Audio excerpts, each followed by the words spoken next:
Hi guys, welcome back to my channel. Today we will be doing Try Not to Cry. Here, let me shut my door real quick, okay? Alright, I'm recording in my bedroom and my mom's on the phone, so... Alright, it's called Goodbye Mia. You probably have already saw this. It's wengie. Alright. Oh, ho, ho, ho.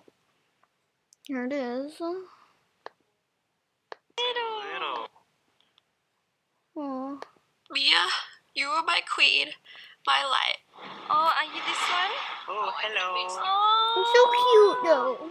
hello. You're so small. I'm so cute. She's so little. Little, look at her. When I first saw you, I already knew how strong you were, how cute. loving. You knew what you wanted, friendly, confident, and inspiring to me because you were unapologetically you. You're probably wondering He's so who Mia cute, is, though. so let's I want a little kitty like that. Mia to everyone. That's I already have a cat. And she's so cute. I love her. She's maybe like a 9-week-old munchkin kitty. She's so hyperactive. She's just been running around and exploring the house. You had a new favorite box all the time. You had your favorite chair. And I knew that because you left all your fur on it and I wouldn't clean it so it'll pile up. So you knew that place was yours. Usually it was my computer chair. You love to cuddle in bed every morning with us. She actually kind of looks like my cat. On my chest as a pillow and you get real comfortable and fall asleep. Every time we came home, you were happy to see us. You have your special meow that I'll never forget. It went, "Row-row?" I didn't know if we taught you this because we kept doing it or you taught it to us. But this was our special greeting to each other. Oh, she's just here. She's to so me while I cute. work. You're in my mouth. How am I gonna edit? I've always wanted a lap cat, and my dream came true. You were with me from when I was early on in my career, not knowing This if is it would sad, work. but it's You very moved with cute. us as we got to move into bigger and bigger houses. You still owned every new place though, no matter where it was, She lives in a pretty place. because you were the queen. Even though you were so regal, you had your moments where we saw the goofy side of you. Mia, it's not for you to jump on the box. Can we get this? How am I gonna open the box with you on it? They start fighting at like 8 o'clock and then running around making a ruckus around the house. 1,000 Especially when we took out the laser pointer, Like- your favorite toy. You became a different cat. My normally Let's get this video to 1,000 likes, and then I'll show you my cat, Olivia. She's so cute. elegant lady becomes a wild predator when the laser pointer comes out. We would always find ourselves playing a game with you on Friday night. We never planned it, but it was always Friday night for some reason. We play games like we'd see who you'd like better, me or Max, by persuading you to come to either one of us. We try and place rubber bracelets around your paws, and whoever made you notice and move lost. We made up random games and you'd allow us to play even though maybe you thought we were being silly. Thanks for putting up with us, Mia. I remember when we started shooting my YouTube videos around the house. You'd always be so curious. I caught you licking a pumpkin. You'd always try and eat some avocados, which was the first time I saw a cat do that. And sorry, I had to place a slice of bread around you. I hope you didn't mind, but you looked really adorable. You also had the best poses, and I tried to copy them, but you were always better at it. You always had an appetite and loved food. It's so cute! Later on, I discovered your favorite were these little tubes cuteness. that you squeeze out that we got from the Japanese store. Even in your final days when you lost your appetite and you were in so much pain, I didn't even realize because you mustered up the energy to eat your favorite snacks. It was the only thing you ate. I hope you enjoyed all the snacks we tried to give you. We tried to give you as much as you can eat before the day came. If only I knew how much pain you were in. If only I knew how deadly a piece of string could be. If only I knew you ate it. It's very If only cute. we never moved here, so you never got to that piece of string. If only we noticed how sick you were sooner. You were so brave and put on such a brave face that everyone thought it wasn't too bad. The vet thought you had gastritis and we gave you 2 lots of medication for that. And then he found out you had an infection after some blood tests because it wouldn't get better. So we gave you antibiotics. We never thought that string you ate was tied around your tongue and was making you sicker by the day. We didn't even know it was there. We tried to feed you all your favorite things, and you always ate a bit and walked off. The day we took you to the vet, we found out you were anemic, and that's why you were so weak. Your red blood cells were so low, so we got a referral to the hospital because we knew something wasn't right. That morning, I remember waking up in a panic. I looked for you everywhere. I couldn't find you. I found you under a shelf behind a box facing the corner that day, and I really thought you didn't make it. Your breathing was shallow, and you looked so weak. I put my hand on your stomach just to see if you were breathing, and I was so worried.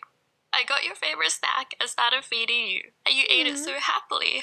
And I pet you, telling you how much I loved you and you were a good girl. And you really enjoyed that you were nuzzling me, and you had a bit of life left. That day was the day your hospital appointment was. We tried to make it earlier, but this was the earliest appointment. You got your scan, and they found a string in your belly, and it was tied to the bottom of your tongue, and the other end was trying to make its way down, bunching up all your intestines. I'm sorry, Mia, you must have been in so much pain, and you couldn't tell us. Why couldn't we speak to cats? If I had to pick a superpower now, it would be speak to animals for sure. I used to make fun of that, but not anymore. Maybe then I could have saved you. The only option was to do a surgery. We got you some blood you needed and some painkillers, and when I visited you that day, you looked much brighter after all the pain medication. I was optimistic you were feeling better, and all you needed was for them to feed you through a tube for some nutrition and get a blood transfusion so you could be stronger. Your red blood cells went up, and so did your spirits. When I visited you, you tried to meow, but no sound came out. I knew you tried, Mia. I wish I tried harder. Thank you for always showing me love, even though you're going through so much pain. You loved the pets I gave you and looked like it was a welcome relief from the needles and the tests you had to go through. You even started doing that massagey thing with your paws, even though you had a bandage wrapped around one of your legs. I wish I could have stayed there all day with you, Mia. I wish I could have been with you through all this. Bumba even donated some blood for you. We all wanted to save you. You were brave. You went into surgery and made it out alive. Bumba's blood helped you during the surgery. And after it, you were waking up and you looked so groggy. I looked at you, you didn't even see me. But I knew it was because it was from the anesthesia you get better. I thought you made it through and just had to slowly recover. I was so happy. Little did I know that the most dangerous times were ahead of you. The 5 days after surgery, the complication rate of an intestinal surgery is around 30 to 50%. That's really high. I didn't know that. I don't think the vets wanted us to lose hope by telling us. So cute Mia, what happened? What happened to your back? Huh? What's wrong? Did you get snow on it? Oh, great. I was happy we visited you every day at visiting hours between 5 p.m. to 7 p.m. for the next 2 days. Due to coronavirus restrictions, we couldn't stay with you the whole time because only one person was allowed in the ICU at a time, and other pet owners were also there, so we couldn't hog up all the time. I tried though. I wish I could have saw you for longer, Mia. If I knew what I knew now, I would refuse to leave. You looked really weak these 2 days, and you barely registered us on the first day. But by the second day I saw you, you enjoyed me petting you, you responded to me, you looked at me, and I thought you were getting better. I really did. You moved around when I was talking to you. Try to do that massaging thing with your paws again. I went home excited to visit you the next day and that you'd get better. But just after I fell asleep that morning, I woke up to Max yelling we needed to go to the hospital and you had a cardiac arrest. I woke up groggy, not knowing if I was in a dream. What was happening, but I had an empty feeling at the pit of my stomach. We drove to the hospital in total silence, and when we got in, I saw you on the table with a tube down your throat and someone helping you breathe. You looked like you were in so much pain, but I kept talking to you and calling your name, hoping you'd come back. I'm sorry, sometimes I wish I should have just let you go and not have you go through all of that. I'm so sorry, Mia. Maybe I should have just let you go peacefully with an injection. I feel so guilty that your last hours were alone in a hospital and not with us holding your paw and petting your head like you like it. Please forgive me. We finally let you go and I didn't think it was real. I hope you're at peace now, Mia. There's no more pain. I hope you're playing with your laser pointers and eating your snacks forever. Please don't eat any more strings though. I need you there when I come to visit you. I pet you and held you for 2 hours after, not wanting to leave you. I understand why now owners want to stuff and preserve their pets and keep them in the living room. I really wanted to keep you any way I could. I had to stare into your lifeless eyes and I still couldn't believe what happened. I didn't even notice your normally pink ears were white because I was so convinced you were still alive. I would do anything to have you come back. You're the first cat to ever leave me and it isn't fair. It's not your time. You had so many years left with us. You're This my is so little sad. girl and too precious to deserve us. I'll miss the way you stretch your arms, how you climb onto our laps to sleep, how you greet all the good-looking men like you know your power of attraction, how you go row-row at us when we called your name, how you high-fived us for food, how you nuzzle when we pet your head, how you never rub against my leg, but you always rub against Max's, how you loved us with all your heart. I hope you had a good life, Mia. I hope I was able to make you happy, that you got everything you wanted. I'm sorry that you had to be in so much pain. I'm sorry I couldn't save you. I'll never be the same again, Mia. I always 10 have seconds. a hole in my heart shaped like you. Rest in peace, my baby. I love you. Poor Mia. I'm so sad. Hey, Mia. Oh, hello. That was so sad. Oh my goodness.